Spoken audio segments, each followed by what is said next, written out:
মা আজ 1 বছর ধরে যে বাড়িতে চোখের জলে নদী বয়ে যাচ্ছিল সেই বাড়িতে খুশির জোয়ার এসেছে। হাসির বর্ষা ধারায় সব দুঃখ ধুয়ে মুছে আজ পরিষ্কার হয়ে গেছে।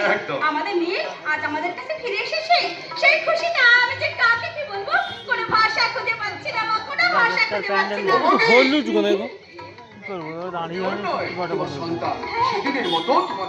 প্যান্ডেলটা দেখ।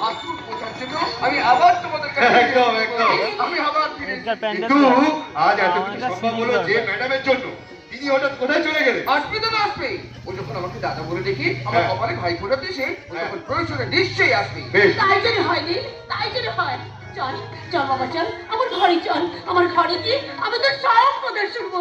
চল বাবা চল। তাই চলো মা, তাই চলো। চল হে বালাজি বেদের প্রতি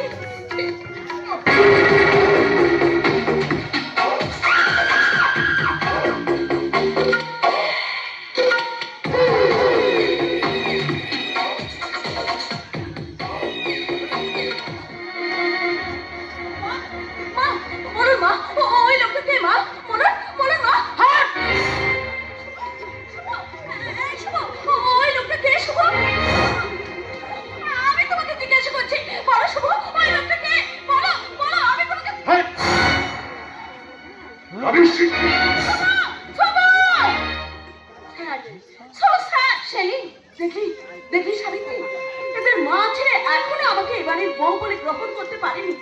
পরিস্থিতির চাপে পড়ে শুভ বিয়ে বেদিতে বসলো, আর তুই আমাকে সিঁদুর পরে এখানে আসতে বাধ্য করলি। তার জন্য তুই এত ব্যস্ত হয়ে পড়ছিস কেন?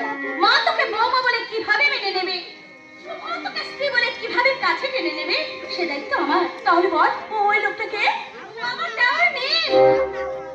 তুই তো বলেছিলি নীল পার্কে গুলিবিদ্ধ হয়ে মারা গেছে। না না, সে মারা যায়নি।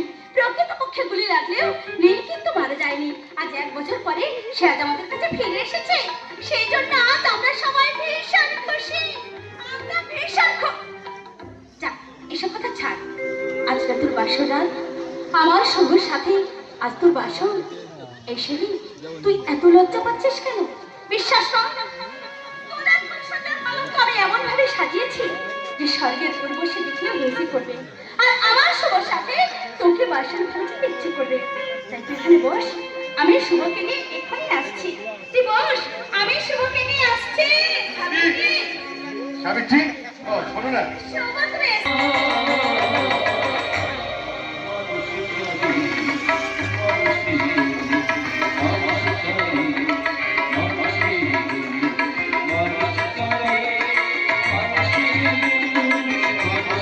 Thank you.